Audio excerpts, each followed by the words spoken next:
Hey everyone, welcome back. Today I'm going to be doing a video where we'll look at the collection of my Game Boy Advance games, Game Boy Color games, and original Game Boy games, but more specifically the ones that I have complete. While I do have a decent amount of Game Boy games in loose cartridge form and a decent amount of, well, I think that's probably a majority of them. There are a few Game Boy Color and like original Game Boy games as well. I have some really cool ones, like I have Mortal Kombat, I have Pokemon games. Unfortunately, they're all just loose cartridges, and then I have some manuals for them. But looking at the ones that I have complete, there are some good ones in here. So some of them might be considered filler by some. To me personally, I enjoy them, or there's stuff that I just really looked interesting to me, so I wanted to pick it up. But anyways, let's jump into this. The first thing that I have here is for Game Boy Advance, and while I want to go into order between like Game Boy Color, Game Boy original Game Boy, and then Game Boy Advance after because it's the biggest one. Since this is a Japanese import, I wanted to do this one first. So this is just a well, I don't know if it's you would say import. It's just a Japanese version of the game that I found at a game store in Michigan a long time ago, and I wasn't even sure if this was available in the U.S. at the time. It is. There is a U.S. version of KYO. It's a little more expensive, which I think is pretty typical of U.S. games in comparison to the Japanese ones. But one of the cool things about the Japanese games is the artwork. They do come with this like more rectangular box, which unfortunately I don't have like a protector for this yet. I want to order some, but most of the stuff that I have right now is for like regular Game Boy, SNES, and all of that. I think I tried regular like loose cartridge SNES protector, but this box is a little bit of a different shape, so didn't quite fit. But yeah, the artwork on this is really sick. I played it a little bit, but obviously I can't understand what they're saying, being that it's in Japanese, but still a really cool game, really cool artwork, and happy to have it. So jumping into our Game Boy Color and Game Boy Original games, the first thing we'll do here is the game original Game Boy. So we have Final Fantasy Legend 2. Haven't had a chance to play this. I have played a decent amount of Final Fantasy games, including some really old ones like Mystic Quest and Final Fantasy 2 for SNES, which is actually I think 4 or something like that. But in the US, it's 2. Obviously, you can see that old school style, limited color, and overall though, from at the time at least, I reached out to a friend, Bits, and he said it was a good value, so I definitely snagged it while I had a chance to. So looking forward to playing this at some point. But yeah,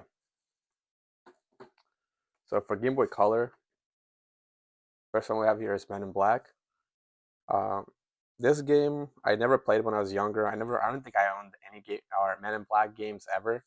I've seen the movies. I do enjoy the movies, especially the first one. I think everybody can agree that's the best one. But for the games, this just caught my attention when I was looking online. I was looking on eBay, I think, for like complete games, and this looked interesting. It was like pretty simple little platformer game, but looked fun.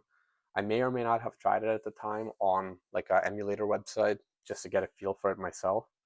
But for the price and seeing that it was a pretty interesting looking game, I figured why not get it. So I'll definitely get around to playing it at some point. I don't know if I'll do a playthrough of it on YouTube or just for my own enjoyment, but definitely give it a go. The next one that we have here for Game Boy Color is Tony Hawk Pro Skater. So this one, it's a little different than like the Pro Skater 2 and stuff for Game Boy Advance. Obviously, very different from the consoles. My take on Game Boy Tony Hawk games is it, and this kind of goes for like any games, is a lot of times a Game Boy game is almost like its own game. There might be similar levels, you might see certain similarities in environments, the story, whatever the case might be.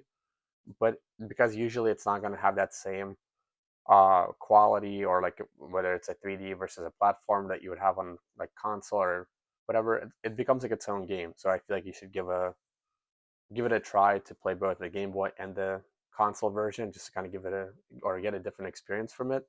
So, but this one's definitely very different even than the Game Boy Advance games because this one it's kind of hard to tell in here, but it looks a little bit more. Uh, this one looks kind of top down here, then here it's kind of like a platformer quarter pipe or half pipe that you have going on here. But yeah, Tony Hawk games are pretty cheap for CIB, and enjoying like being someone who enjoys skateboarding and Tony Hawk games, skate games and stuff. It was definitely worth the get. Like I mentioned, some games like this might be filler for some people. For me, it's what I like to play, so it piques my interest. So staying on a Tony Hawk topic, I have Tony Hawk Pro Skater 3 for the Game Boy Advance as well, CIB. So as you can see, this one's more like isometric kind of view, and you can actually do a lot more in it in comparison to that first one on Game Boy Color. I don't know if the first one is available on Game Boy Advance as well. I'll have to take a look at that. I think I have the first one on Nintendo 64 as well, just like cartridge. I don't think I have the box for it or manual or anything. I thought I had Pro Skater 2 for the Game Boy Advance as well, like CIB. Apparently I do not, but I do have the loose cartridge of it. It's pretty fun. And I have it on PS1 as well. It's definitely probably my favorite Tony Hawk game of all time overall. But yeah. So the next one that we have here for Game Boy Advance CIB is Harry Potter Sorcerer's Stone. This one I played through on PlayStation 1 probably a couple times now. And I've definitely played through it on a Game Boy. I forget if I finished it. I think I might have finished it like long time ago. And I may still have a loose cartridge of this as well. But I wanted the CIB just because I mean the artwork of it and everything looks incredible. And it's a pretty fun game. So why not? I can always use cartridges as backups, like the loose ones, or sell them and get some money to put into other CIB games that I want to get. But yeah, I definitely love preserving the different OG boxes, the artwork, the manuals, seeing all that stuff, and it's in really good quality too. So the next time that we have here is Spider-Man 2. This is definitely like one of the first Game Boy Advance games that I had back in the day, and I still have my original one. I forget if I put it into this box and swapped it out, but Game Boy Advance version of this was the one that I played. I never played the Spider-Man 2 for the PlayStation, I don't think. I only played it on the Game Boy. And yeah, so it's a very big childhood game for me. Definitely a lot of nostalgia from it. But also, Spider-Man was my, and probably still is my favorite superhero. So definitely wanted to get a CIB of this back. I did have the manual still, I think, for this as well. But yeah. And this game is actually sick when you start it up. There's like a little movie clip that plays in the beginning of it. So really cool what they did with it. And I think this game, honestly, for anybody who's never played the Game Boy version of this, I think it still holds up pretty well. It's still a very fun game. So, so the next one we have here is Road Raid or Road Rash Jailbreak. This one I played a long time ago as well. I think I used to have a loose cartridge of this when I was a kid. I might have actually gotten like CIB, but like back in the day where everybody used to get rid of their boxes and just keep the manuals in the games. But I used to play this a lot back in the day. It was pretty fun. You pretty much just like race on bikes and you can like smack each other and kick each other and stuff as you race. So very fun game. I forget if it was probably pretty cheap to get. So definitely felt like it would be cool to pick it up and have the box for all the artwork and everything. So the next item we have here is Mario Kart Super Circuit. So this one I also have a loose cartridge of, and I think I still do. I had it from I think when I was younger. I might have kept my cartridge, or maybe I picked it up at some point again. I forget for sure. But at some point, like a few years ago, then after I had the other cartridge, I saw this. This might have been a pickup from a store, because I think it might have been like fairly cheap at a store that I saw it, or at least a good value for what a Mario Kart game would be. But yeah, figured why not pick it up.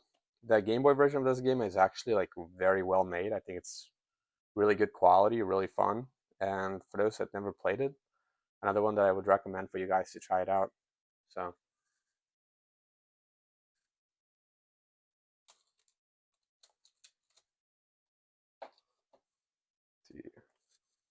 next item we have here is Medal of Honor Infiltrator.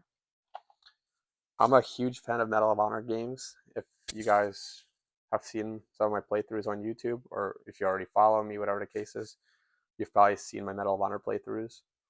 I do have almost all the Medal of Honor games that are available physically in some shape or form or whatever console on. So At some point, I picked this up. One thing I didn't realize at the time was that this was a European version, and I think this is actually like a German version of the game. But obviously, it's all in English and everything. You can play it normally.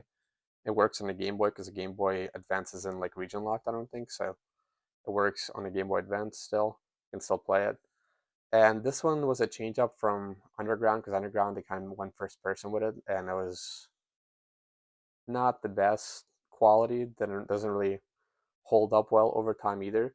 But this one being like kind of top down view and everything, it does hold up very well. It's still fun to play. And yeah, never fully finished it. Kind of got stuck on a couple levels there, but one day.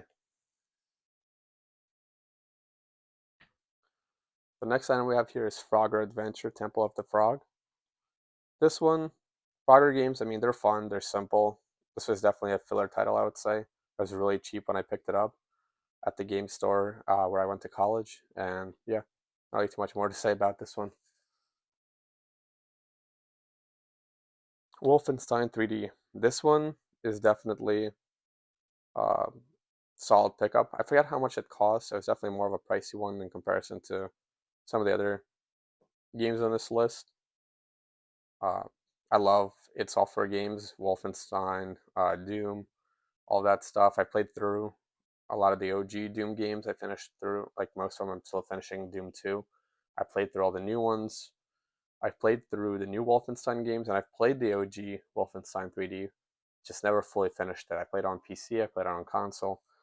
But yeah, so getting this for the Game Boy Advance was definitely a pickup that I wanted to do. At some point, I do want to get Doom for the Game Boy Advance as well. I think that would be really sick. But and I used to have Duke Nukem as well, but I traded it to this guy like way back in the day. But at some point, I want to get that back and hopefully CIB of it. But yeah, I think first-person shooter games on Game Boy Advance is like it's more rare, but the few games that they do have on there, some of them actually like are really fun, and I think they did a pretty good job at it. So, but yeah, it's in good condition too. This is whatever you see here, guys. That's all on this like acrylic box that came with the game. But yeah, next one we have here, Star Wars: Flight of the Falcon. This one, pretty cheap game. I picked this up recently. You might see it on my recent pickups video if I end up doing one of those soon. But it looked fun. Watched a couple of videos of it. You literally just fly the ship, shoot stuff, and as the title says, not really much to it, but it does look really cool and seems fun. So, and I'm a Star Wars fan. I'm not like a hardcore fan, but I do enjoy Star Wars related content and I like the movies. So, next one here is X versus Sever. Never really heard about this game at the time that I was growing up. More so found it in like a video that I watched about like FPS games on Game Boy, and it looked really interesting, looked fun. So I got it, tried it out. It actually is pretty good, pretty solid, like Game Boy Advance first-person shooter. And yeah, next one we have is Dark Arena. Another one that's pretty fun, pretty cool, kind of different.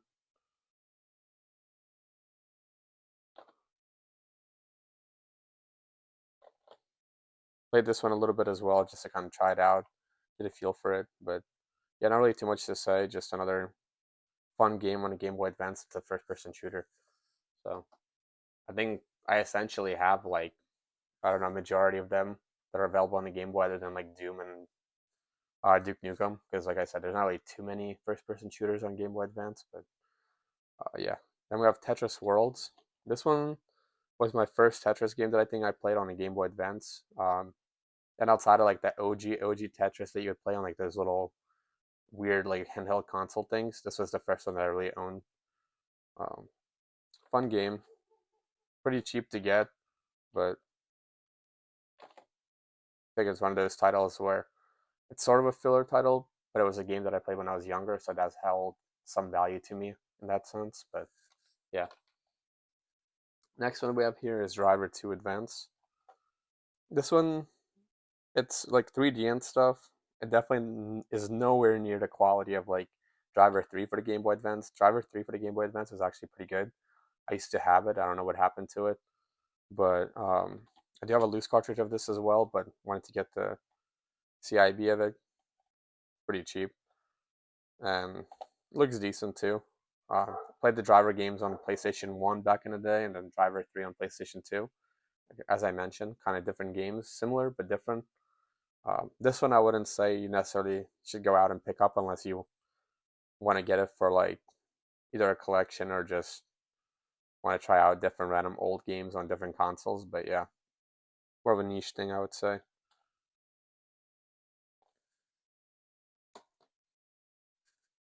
Next one we have here, Polar Express. I like the Polar Express movies, and this is one of those that I like. Back in the day, I used to play a lot on a Game Boy as well. I did pick this up recently on the PC, and I've never played anything other than the Game Boy Advance version. So on the PC version, it looks very different. It's more like 3D and stuff. So definitely a different experience that I'll probably give a try at some point. But the Game Boy game, just like many other Game Boy games, still holds up well. And yeah. And then finally, our last Game Boy CIB game that we have here is Final Fantasy 1 and 2. I think this sticker is accurate. That's on there. It's actually, it's like, I think it's a sealed game, but it might be wrong though. Maybe I'm thinking of the other one. But either way, this one, I don't think this is the price that I got it for, but I might have ordered this one on eBay. Um, Either that or Amazon, one of those two, but it wasn't too expensive.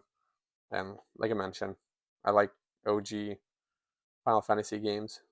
I mean, in terms of quality, they always kind of hold up. Whether you enjoy the mechanics of them or not, that's a different story. There are some ports that I heard are kind of slow or whatever the case might be on like a console. But for the Game Boy games, I imagine it's probably pretty decent. So yeah, guys, so that pretty much concludes the collection that I have of CIB games for the Game Boy. I hope you enjoyed this video. If you want me to do something like this again for like SNES or whatever other console, I'll try to do that as well. Might have to grow some of those collections a little bit more. For my other collections, like PS1 and stuff, those are much bigger. I don't know if I would cover them all in in one video, but maybe like I would pick out some of the ones that I really like, or maybe some of the more expensive ones, or more rare ones. I don't know. I would break it up. But yeah, let me know what you guys think. Thank you for watching, and hopefully I catch you in my next video.